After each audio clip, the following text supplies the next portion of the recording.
I'm Trevor O'Neill with Renaissance Partners Development, and I'm standing here on the northern end of our Packing House development, which is a 34-unit, 3- and 4-bedroom townhome project that we're bringing to the city of Anaheim. This building behind me here is going to be demolished and built into 3-story townhomes. But that might create an adverse impact on the neighborhoods. And so I want to talk a little bit about community outreach, which is a very important component of the approval process in any development project.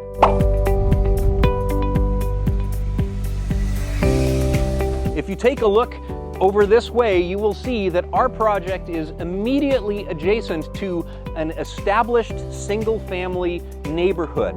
And so when you propose a project that is different from what is adjacent to it, that can create problems. So our project is going to be 3 stories tall, and to help mitigate the impact on the neighbors here, we've moved the building as far away as we can from the existing neighborhoods and put all of our parking in between so they don't have a building that's right up against them. And the neighbors are going to need to know that, because the first thing that they're going to assume is that there's this large building that's going to be having people look right down in their backyards. So outreach with the community is all about education.